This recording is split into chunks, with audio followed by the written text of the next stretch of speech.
These are the most dangerous times that the United States has faced in modern history. That is unquestionable. But having gone all over the country, having spoken over the years to millions of people, I think the average American is decent, believes in democracy, believes in justice. And I think at the end of the day, we will not only defeat Trumpism, we're going to create a much more just and fair United States of America for working people.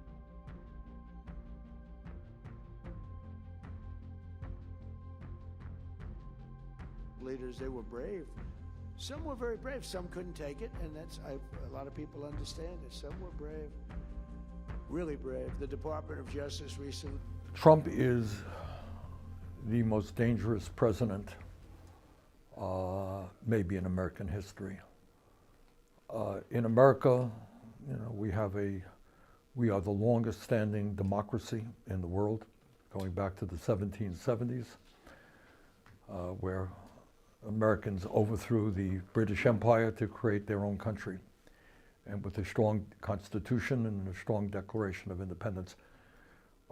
Tragically for this country, Donald Trump is an authoritarian. He is an oligarch. His view of the future is a small number of incredibly wealthy people getting even richer and moving the United States toward an authoritarian society. So we are very alarmed at what Trump is doing domestically. We're very alarmed at what Trump is doing to America's presence internationally as well. And many of us, and I think many of us are fighting back as best we can. And I think we are succeeding in the sense that Trump's popularity is declining every single day. We have never seen any president who has had such contempt for the rule of law. I mean, you can't have a democratic society where you do not obey the law, all right? And that's the first time that we've really seen that. I mean, very strong differences between the left and the right, but you don't question if there's an election and you win the election, I don't, threaten you. So Trump is changing the name of the game, and I think we are working hard both legally and in a number of instances, our courts are doing the right thing. They're holding up, defending the Constitution, some cases not. But at the end of the day, it is going to have to be the American people who say no to authoritarianism. This country, unlike Europe in many ways, I mean, we have, going back to the 1770s, fought against authoritarianism and tyranny. And I think there is a deep sense, even among people with different political views, that we do not want some dictator type guy running this country. And our goal, and we're doing that. We've had rallies where millions of people have come out. We're winning elections. And we have got to continue to educate and organize grassroots opposition to Trumpism. New York. According to the best of my ability. According to the best of my ability. So help me God. So help me God. I hope very much that right now, as you know, the Republicans, with a very tiny majority, control the House. They control the Senate, and obviously Trump is in the White House. My hope is that in 2026, our midterm elections, Democrats will regain control over the House. I think that is a real possibility. If the election were held today, I believe that would happen. And there is a possibility, a more distant possibility, but a possibility Democrats could win the Senate. If that happens, we will be able to negate and hold back a lot of what Trump is doing. As you know, there are strong differences of opinion in the Democratic Party. I am one of the leaders of the progressive movement, and we're taking on the establishment. And I think one of the reasons that Trump is in power, and this is similar to what's going on in Europe, is the failure of the old established left-wing parties to address the needs of the working class. That is certainly true in America. Having said that, I think that there were, as you know, some elections, a small number of elections in November of 2025. Democrats won much better than expected in New Jersey, governorship in Virginia, and Zohran Mamdani won an extraordinary victory in New York City. I want the people of Europe to know that while Trump does have a very loyal following, my guess it's about 30% of the American people. And those people are authoritarian-minded. They like the idea of a strong leader. Europe is familiar with that phenomenon, yes? You've had a little bit of that in Spain, Italy, Germany, etc. And they like the idea. But that strong support is minority. A majority of the American, not a majority, but a significant plurality of the American people are very strongly opposed to what Trump is doing. So I don't want anybody in Europe to think that Trump is reflecting where most Americans are at. He is not. Some Americans, yes, but most Americans, no. I would also say that one of the reasons, and it's an area that I am working hard on, one of the reasons that Trump won the election is not because people voted for him to invade Denmark or to attack Venezuela or to try to cozy up to Saudi Arabia or the UAE. They voted for him because, and I think Europeans don't know this, the working class in this country is really struggling. Many Europeans don't know that we are the only major country on earth that doesn't guarantee health care to all people. That means that as we speak, there are millions of Americans who cannot afford to go to a doctor when they get sick. So almost a third of our population is either uninsured or underinsured. Can't get to a doctor. We pay the highest prices in the world for prescription drugs. We are dying at a younger age than people in Europe. Our education system right now, it is very expensive to go to college. Many people can't afford it. They can't afford childcare. Housing in America is extremely high. So one of the reasons that Trump has been successful is that working class people have looked to the Democrats, and the Democrats have not really delivered for them. So what many of us are doing, myself, Alexandria Ocasio-Cortez, Zohran Mamdani, and others, many others, are trying to transform the Democratic Party to a party of the working class prepared to take on the oligarchs.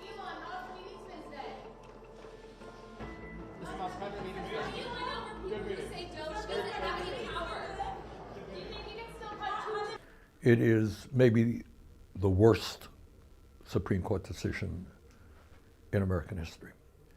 Because what it does is undermine American democracy. What it says is that we have a First Amendment called freedom of speech, right? So you want to go out there, you want to write an article attacking me, you have the right to do that. You're protected by the Constitution. But what the Supreme Court said is that if you're a billionaire, you have unlimited amounts of money, you could spend as much money as you want through a super PAC to buy an election. That's your freedom of speech. You want to spend $100 million on ads against Bernie Sanders, it's your right.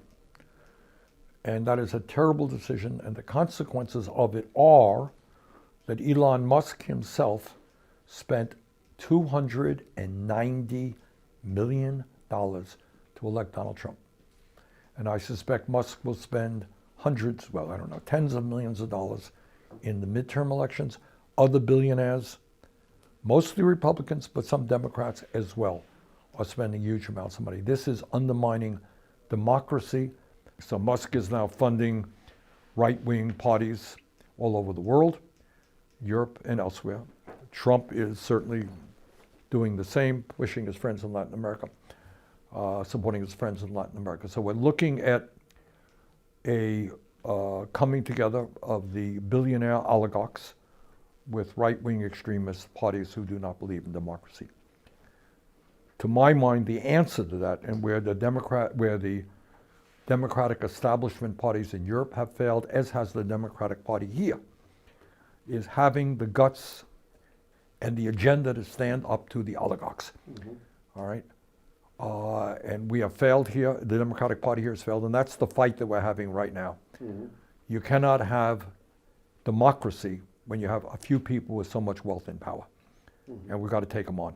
I think, number one, it is disgusting beyond words that anybody would exploit young girls the way that Epstein and his friends did. That goes without saying. That is beyond disgusting.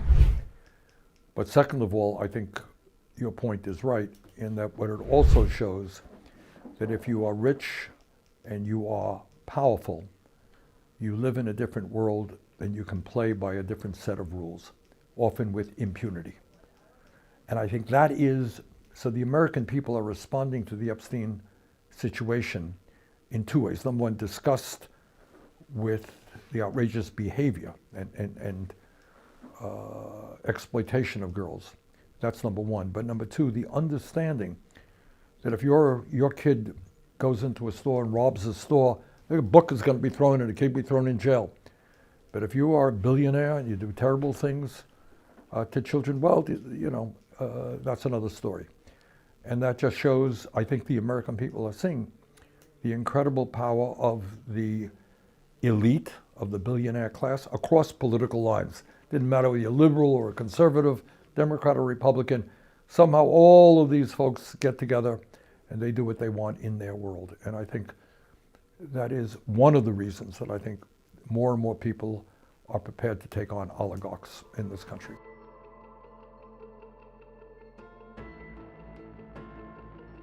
And I want the people of Latin America to understand that. It is no great secret that for many, many years, the United States dominated Latin America, overthrew government after government, Salvador Allende being one of many. That is not what the American people want. The people of Latin America have a right to determine their own futures in partnership with the United States, not dominated by the United States. So there are many of us who will do everything that we can to resist the United States government using its power to determine governance in Latin America. That's a violation of international law. I mean, and it's something that and in extreme cases, the international community would have to deal with. But the idea that a strong nation can unilaterally decide who's going to be running another country sets a precedent for every country on earth to do the same. So I have been very strong, as has people throughout Europe and the world, in condemning Putin's invasion of Ukraine. Now, Putin had his reasons. They're lies. What he's doing is horrible. But how can the United States condemn Putin or anybody else if we think that, if the United States government thinks it can overthrow governments and take unilateral military action? If this planet is going to survive, we have to do it through diplomacy. We have to sit down and work out things. You can't have nations simply invading other nations at the whim of the leader. Look, I don't know. And, with Trump, you have an unstable, irrational leader. So I don't know nobody knows what he will do tomorrow. And I fear very much that there are not cool-headed advisors around him. I think he has intimidated his own advisors who will not speak up against him. But I think Sheinbaum appears to be, I'm not an expert on Mexico by any means, appears to be doing a good job.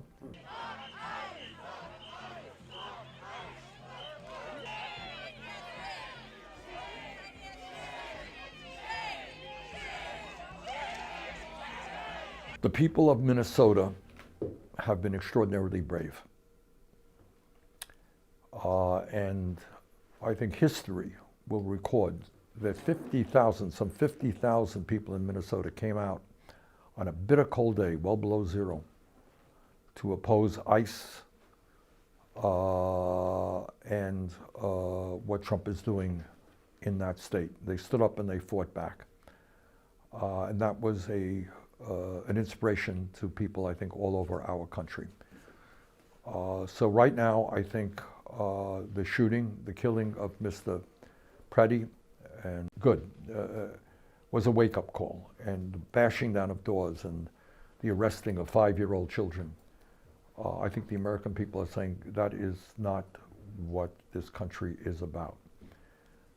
I introduced an amendment that would rescind the extraordinary increase in funding that ICE got in the so-called Big Beautiful Bill. Other people are taking different actions, but we are trying now to make sure that ICE operates within a constitutional and legal framework. Take that with a grain of salt. I think what Trump understands, he reads polls very, very closely. The American people do not like what happened in Minnesota. So what they're going to say is, okay, we're cutting back. To what degree they are, I don't have a lot of confidence in them. I think Trump is an authoritarian. He has a domestic army, and I think he will use it when he feels it's appropriate. What I think is, what ICE is about is the movement toward authoritarianism, the stifling of dissent. So it's not just, it's a people stand up. If he's an observer, he's there to watch it. He's going to get arrested. He's going to get profiled, all right? So if you want to stand up to Trump, you are in trouble. That's authoritarianism. That's the exact opposite of American freedom. I think that's it's a show of strength. We have an army, and we will go after you if you resist us. That's kind of the message of what he is trying to do. Yeah.